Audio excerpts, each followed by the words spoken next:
mais c'est une injonction, juste d'une manière diplomatique. On ne le dira pas parce qu'il n'appartient pas à cette organisation de s'ingérer dans la légifération d'un autre État. Mais ils leur diront quand même, voici, vous avez enfreint à cette règle, et puis que cela soit fait. Maintenant, aujourd'hui, qu'est-ce qui doit se passer? Le gouvernement, connaissant un peu les pratiques en la matière du pouvoir, vous allez constater que le gouvernement ne va pas se lever et puis retirer cette modification et l'annoncer publiquement comme on promulgue une loi et on publie la loi. Non, le gouvernement pourra, surtout que nous avons des élections qui viennent, le gouvernement, pour faire bonne mine, pourra retirer cela, mais ne nous attendons pas à ce que le gouvernement l'annonce publiquement que voilà, peuple, vous êtes libre de manifester et tout. Tout compte fait, il s'agit ici de retenir deux points principaux. Le premier, c'est que l'ONU est en train de réitérer au peuple togolais son droit de manifester librement et pacifiquement. Et deuxièmement, l'ONU est en train de faire valoir au peuple togolais que son droit de manifester lui appartient et c'est à lui de l'exercer. Parce qu'un droit, ça s'exerce. L'ONU ne va pas enjoindre le peuple togolais à le faire. Et le gouvernement non plus ne va pas enjoindre le peuple togolais à le faire. Il s'agit à chacun détenteur d'un certain droit de l'exercer après une compréhension d'une telle propriété. Ça veut dire que vous êtes quand même optimiste qu'avant la présidentielle, l'étau sera desserré? Desserré en quel sens? La matière des manifestations? La manifestation, bien sûr. Non, mais c'est déjà desserré. Il s'agit maintenant au peuple de se saisir de son droit de manifester. À vous de manifester. Et s'il y a répression, s'il y a violence de la part du gouvernement, alors le gouvernement aura à répondre. Encore faut-il que ce soit des manifestations qui aient pour caractère pacifique. Mais si c'est, comment l'appelle-t-on, des manifestations, de mesures de force des partis politiques entre eux-mêmes qui appellent les militants à casser, à faire violence. Donc vous voyez ça encore, il s'agit là-bas de montrer aux gens les limites de ce droit. C'est ce que cela signifie. Alors, on en vient maintenant au propos que vous avez eu, c'est au peuple de briser la roue. Pour vous, au regard d'un certain nombre d'éléments de l'actualité aujourd'hui, je vois en ligne de mire la sortie, par exemple, de Tikpi Etchedam qui juge complètement inopportun le scrutin de 2020 parce qu'il estime qu'il faut la liberté d'abord, la démocratie après. Quand vous dites que c'est au peuple de briser la roue, vous dites au peuple allez la briser dans les urnes en 2020? En d'autres mots, vous voulez savoir si Tikpi et moi, nous faisons le même appel ou si nous allons demander au peuple de se soulever. Eh bien, je vais vous répondre clairement. La démocratie est assise sur un principe fondamental appelé le scrutin. Et surtout le scrutin universel. Lorsque le peuple est appelé à voter, cela sous-entend certains pouvoirs qu'on a reconnus au peuple en démocratie. Le premier pouvoir, c'est la concentration des trois pouvoirs politiques. C'est pourquoi les députés sont les représentants du peuple. La justice rend son jugement au nom du peuple. Et l'exécutif gouverne pour la satisfaction des besoins du peuple. Donc c'est pourquoi le peuple est seul détenteur de la concentration des trois pouvoirs. Deuxième pouvoir du peuple, c'est la capacité qu'a le peuple de choisir le régime sous lequel il vivra. Il approuve un régime, aussi dictatorial ou aussi terroriste qu'il soit, il approuve pas son soutien. Il rejette un autre régime par des protestations, par la révolution. Bien, troisième pouvoir, cela veut dire que c'est une résultante des deux premiers. Donc, troisième pouvoir, c'est la suprématie institutionnelle. Cela veut dire que le peuple est une institution qui est au-dessus de toutes les institutions de l'État. Parce qu'il lui appartient de mettre fin à un régime et d'ouvrir la porte à un nouveau. Bien, quatrième pouvoir que détient le peuple, c'est la capacité pour le peuple d'être un juge ou arbitre entre les deux camps, mouvance présidentielle et l'opposition. C'est le peuple qui choisit. Et en cela, ce pouvoir ne peut pas lui être usurpé. Voyez-vous, ce pouvoir ne peut pas être usurpé au peuple. Cela veut dire que ce pouvoir qu'a le peuple détermine qui va diriger, jusqu'à quand va-t-il diriger et comment va-t-il diriger, pour quel but va-t-il diriger. Cela sous-entend des élections libres et transparentes. Oui. Mais lorsqu'on arrive dans une condition où les trois pouvoirs sont concentrés dans les mains d'un seul parti ou d'une seule personne, que ce soit légitimement ou non, que ce soit d'une manière rusée ou non, ou par violence, ou par brutalité, quels que soient les moyens ou les conditions qui ont conduit à une telle situation, alors il y a crime contre le peuple. On a usurpé les trois pouvoirs du peuple. Et c'est en ce moment qu'il appartient au peuple de se lever et de briser cette roue afin que nous ayons non seulement un pouvoir absolu qui conduit à une corruption absolue, mais nous ayons un pouvoir partagé et qui fonctionne en collaboration l'un envers les deux autres envers l'un. Et là, on appelle ces situations le retour à la démocratie. Donc là où nous sommes aujourd'hui, si le peuple togolais doit se saisir de son pouvoir, il pourra l'utiliser de deux manières. La première manière, c'est d'accepter le statu quo où les trois pouvoirs qui lui ont été usurpés soient exercés par une seule personne, une condition de concentration de pouvoir qui a pour conséquence la dictature, l'oppression, la corruption, la brutalité, l'injustice, etc. Le peuple, qui souvent est dans l'ignorance, ne se réveille pas à cette réalité. Mais lorsque le peuple est éclairé, c'est un peuple qui, à chaque occasion, se lève et brise cette roue. Les trois pouvoirs concentrés dans les mains d'une seule personne, qu'est-ce que cela va donner? Nous avons déjà vu ça depuis 1998. Les élections, ce que ça a donné. On pourra beau crier que c'est des élections libres et transparentes. Libres et transparentes, 98, 2003, 2005, 2010, 2015. Mais écoutez, si le peuple se laisse, excusez-moi le terme, tout le temps guillotiner par l'appétit ou la boulimie du pouvoir, alors il lui appartient à un certain moment soit de décider de continuer toujours dans cette servitude, soit de se lever et de briser la roue d'abord et de déterminer où ira la direction de la conduite du pays. Nous avons élection, nous avons des institutions. Je vous donne un simple exemple. L'agenda qui est annoncé, on parle de révision de la liste électorale. Bien.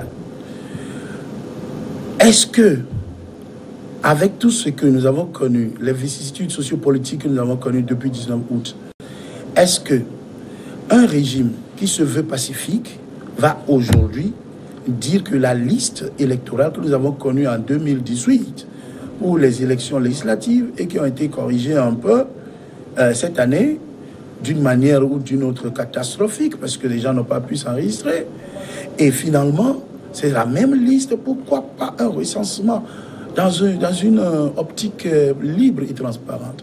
C'est là où se trouve le problème. C'est la raison pour laquelle, lorsque les organisateurs, le régime et les institutions électorales ne veulent pas faire les choses d'une manière à respecter le pouvoir du peuple, c'est-à-dire d'une manière transparente et libre, alors il appartient au peuple d'aller comme des moutons ou au peuple de se soulever et de saisir le voleur. Là, en ce moment, ce n'est ni moi, je veux bien comprendre, ce n'est ni moi, ni M. Tipi qui appelle le peuple au soulèvement. Mais c'est les faits, la fraude organisée déjà pour abuser de l'intelligence du peuple. C'est UNIR qui fait appel au soulèvement du peuple. C'est UNIR qui appelle le peuple à se soulever, parce que lorsqu'un voleur vient voler dans votre maison, vous dormez, mais il fait du bruit, alors c'est lui et son bruit qui constitue l'appel à votre réveil et à réagir. Là, le peuple réagira contre toute forme de fraude, de corruption, cette fois-ci, parce que nous voulons que le Togo rentre dans l'histoire démocratique. Mais est-ce que ça veut dire pour vous que la présidentielle de 2020 n'a aucun sens? Mais absolument, une élection a toujours un sens. Ça a un sens pour 3 acteurs. Nous avons les acteurs, c'est-à-dire ceux qui sont au pouvoir, la majorité au pouvoir. Nous avons les acteurs de l'opposition et nous avons le peuple. Or, le peuple joue un rôle entre les deux. Là, voici là où se trouve le problème. Le problème est que lorsqu'il y a élection dans un cadre de concentration des 3 pouvoirs dans la main d'une personne, alors il se passe une première chose que il n'y aura pas d'élection libre et transparente parce que celui qui est au pouvoir voudra garder le statu quo et renforcer sa puissance.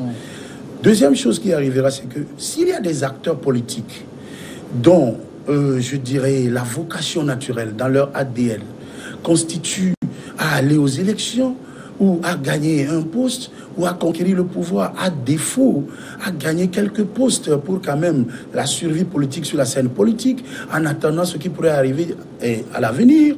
Vous voyez que, d'une manière ou d'une autre, tout candidat qui va à une telle élection, il n'a pas fauté en tant que politicien. Mais parce qu'il est en train de faire des calculs pour sa survie sur la scène politique. S'il ne peut pas y avoir révolution à l'instant, ok, faisons quelque chose pour quand même nous garder un poste pour l'avenir. Nous ne sommes pas contre la révolution, mais pour le moment, sauvons nos fesses en attendant. C'est ça le calcul. Et là, vous verrez que ces acteurs politiques, ils auront toujours quelque chose à gagner. Pourquoi? Parce que dans un cadre de cette concentration de pouvoir où les élections ne sont pas libres et transparentes, tout n'est pas perdu. La seule chose qui est gagnée, c'est les postes pour les acteurs politiques, des négociations, des consensus, afin que nous ayons peut-être un gouvernement d'union large, un gouvernement qui va inclure certaines personnes, d'autres qui vont sauver la face, n'iront pas dans ces gouvernements et pourtant ils gagneront de ce gouvernement pendant un certain temps. Alors, qu'est-ce que le peuple qui est le 3e acteur gagnera? Absolument rien. Parce que le peuple subira encore la concentration des pouvoirs entre les mains d'une personne. C'est pourquoi les élections ont toujours un sens. Mais le sens que cette élection a, voici ce que je suis en train d'expliquer. Donc vous allez voir que le peuple subirait la concentration de pouvoir, la corruption, l'évasion fiscale qui punit les entreprises privées, les entreprises indigènes. Beaucoup de choses, parce que cette condition est un crime politique contre le peuple et contre l'État.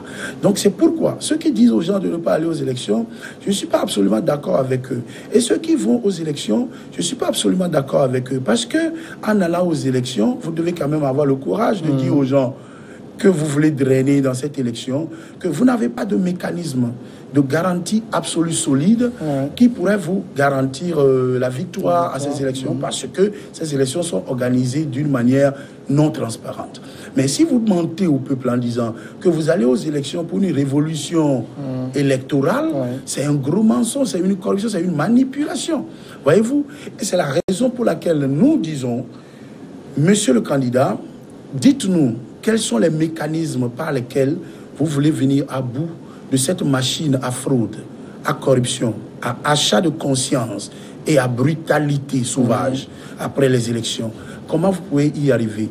Mais si vous n'avez pas de moyens, parce que jusque maintenant, moi j'ai lancé ce défi à tous les candidats, ils ne sont pas parvenus à nous donner, pas un seul parmi eux n'est parvenu à nous donner une certaine garantie. Pourquoi? Parce qu'il n'y en a pas. Mais s'il n'y en a pas, cela veut dire que vous êtes d'accord que cette élection, elle n'est pas libre et transparente et pourtant, vous avez quand même quelque chose à gagner dedans comme votre intérêt. Mais votre intérêt là, vous ne pouvez pas nous le dire parce que c'est la politique. Vous n'allez pas nous dire voici ce que vous voulez gagner, voici vous allez avoir tel poste et telle influence en attendant. Mais pendant ce temps, entre-temps où vous êtes en train de jouir de votre poste, le peuple sera en train de subir la concentration de pouvoir renforcée encore dans la main d'une personne. C'est ça le sens. Est-ce que ça veut dire que pour vous, l'insurrection ou la révolution électorale n'est pas possible? Mais bien sûr, c'est un mécanisme très puissant. Lorsque j'étais sur une radio la dernière fois et un auditeur a appelé et il a dit clairement que lui veut lancer l'appel au peuple togolais. Dès qu'on parlera de révision électorale, vous rentrez dans les bureaux de vote pour vous faire enrôler et qu'on dit que les machines, des choses, vous voulez vous faire enregistrer, les choses ne fonctionnent pas, alors que le soulèvement commence à partir de là. Si vous allez vous soulever pendant 3 mois, nous allons nous soulever pour avoir une élection libre et transparente. C'est en cela que je vous disais tout à l'heure, c'est UNIR qui fait appel au peuple au soulèvement. S'il n'y aura pas de soulèvement, ça dépend de l'organisation des choses. Mais parce que vous ne pouvez plus voler les Togolais devant leurs yeux ouverts et leur demander de garder silence. Ça, c'est insulter l'intelligence d'une personne. En parlant de révolution électorale, j'ai en mémoire ce qui s'est passé en Gambie, parce que le discours en Gambie a été quasiment le même au Togo. Ça a été un discours de « il est impossible de battre Yaya Jammeh, Yaya Jammeh a tout verrouillé, on ne peut plus ci, on ne peut plus ça ». Et le miracle s'est produit, mais dans les urnes. Monsieur Samuel, ne nous voilons pas la face. Permettez-moi de vous dire que ce miracle, dans les urnes, n'arrivera pas au Togo. Pourquoi? Pourquoi? Parce que le cas du Togo est un cas atypique. Parce que nous avons des politiciens professionnels qui ont l'habitude de négocier en coulisses avec le régime. Nous avons mis en avant le multipartisme avant la démocratie, avant la liberté. Normalement, nous devons lutter comme un seul peuple, obtenir, ou bien briser la roue, comme nous venons de le dire, obtenir la démocratie, des tests et une constitution solide sur laquelle fonctionnerait le pays, l'État, avant maintenant d'aller au multipartisme. Parce que les acteurs politiques professionnels, c'est dans leurs caractéristiques, non seulement de chercher leur intérêt, mais aussi de lutter pour ses intérêts. Et dans cette lutte se trouve la compétition, la concurrence, les coups bas, d'où nous avons l'habitude, l'adage chez nous dit que en politique, tous les coups sont permis. Cela est permis seulement dans le cadre du multipartisme. Maintenant, aujourd'hui, dans ce multipartisme, comment voulez-vous que les partis à qui mieux cherchent tel poste ou tel autre, où des gens sont prêts à se tuer pour un seul poste, comment pourront-ils s'entendre pour briser la roue dans les urnes? Mais est-ce que ça, c'est la faute au pouvoir? Non, ce n'est jamais. C'est pourquoi je disais la dernière fois que cette concentration de pouvoir n'est pas la faute à Faure Gnassingbé, ni à UNIR. C'est une circonstance qui s'est produite à cause soit de l'incompétence des acteurs politiques ou de la trahison de certains acteurs politiques ou de la faiblesse de caractère politique qu'ont certains acteurs politiques. Lorsque ce que vous voulez, certains d'entre vous se constituent en modérés, modérés veut dire qu'ils veulent trahir la lutte et qui vont auprès du Tout-Puissant, celui qui a concentré tout le pouvoir dans ses mains, et négocier avec lui. C'est ce qui s'est passé depuis 1990. Vous allez constater que ceux qui se sont déclarés modérés tout le temps, quand ils finissent leur négociation, ils finissent là toujours par l'obtention des postes. Ils obtiennent toujours des postes. Et pourtant, la roue n'a jamais été brisée. Pourquoi? Parce que c'est ça dans l'ADN d'un politicien professionnel. Mais nous ne pouvons plus faire cela. Parce que notre multipartisme ici est très mal parti et tous les acteurs politiques ne peuvent jamais arriver à être d'accord sur le moindre point rationnel. Parce que c'est tout le monde qui lutte pour soi. Alors c'est en cela qu'on se pose la question. Comment est-ce que ces personnes aujourd'hui pourront arriver à s'entendre dans les urnes et à briser cette roue lorsque certains ont déjà vendu les élections? Permettez-moi de vous le dire, ce n'est pas une spéculation, c'est une analyse propre. Il y a des personnes dans cette élection maintenant qui ont déjà négocié leur poste. Il y a d'autres qui ont déjà fait le calcul, l'argent qui leur reviendra comme reliquat après l'aide de l'État en matière de campagne. Il y a d'autres qui ont d'ailleurs reçu de l'argent, qui sont biberonnés par le pouvoir, afin qu'on puisse dire que les scrutins ont été légitimes, libres et transparents. Donc, il y a beaucoup de choses maintenant qu'on ne peut pas nous dire. Et en fin de compte, c'est les acteurs politiques. Je veux parler des politiciens professionnels. Ce sont eux qui sortiront avec leur paquet. Et le peuple restera toujours dans la boue. Le peuple restera dans sa misère. Donc, c'est la raison pour laquelle je vous dis, dans notre contexte, on ne peut pas espérer un tel miracle gambien ici. Qu'est-ce qu'il faut faire? Il y a deux solutions. Soit le régime au pouvoir, ça s'agit, et brise lui-même la roue en organisant des élections libres et transparentes, soit le peuple se soulève et brise la roue. Quand le peuple exerce ce pouvoir, justement, à la fin d'un mandat de quelqu'un qui a été élu démocratiquement ou pas, un président légitime ou pas, légal ou illégal, tant que vous n'avez pas des preuves pour démontrer qu'il est illégitime, donc il reste au pouvoir jusqu'à terme. C'est pourquoi, au moment où on faisait le soulèvement, on demandait la démission immédiate de Faure Gnassingbé, je n'étais pas pour. Parce que on ne pouvait pas prouver que le gars est illégitime et on ne pouvait pas prouver qu'il était illégal. Maintenant, puisque on ne pouvait pas le prouver, le droit dit « donne-moi les faits et je te donnerai le droit ». Vous n'avez pas les faits, vous n'avez pas les preuves, on ne peut pas vous donner le droit. Maintenant, aujourd'hui, M. Faure Gnassingbé devient un simple citoyen candidat. Et au moment de la candidature, on est dans une zone tampon où on est dans un no man's land et seul le peuple est roi dans ce no man's land. C'est le peuple qui détermine quel régime va le régenter et sous quel dirigeant il vivra. Donc c'est là où le peuple peut briser la roue en se soulevant contre l'irrégularité, une fois encore. Bon, ce n'est pas un crime, ce soulèvement. Et c'est un soulèvement que seul le pouvoir en place pourra générer. Ce n'est pas nous qui faisons appel au peuple, ce sont eux. D'accord, Pasteur Bavon, le sujet est très intéressant, sauf que notre temps il est très très court. On est déjà arrivé à la fin. Merci d'être passé dans cette émission. C'est mon plaisir. On va marquer la pause et nous regardons ensemble le journal et puis on se retrouve dans une dizaine de minutes pour Regard croisé.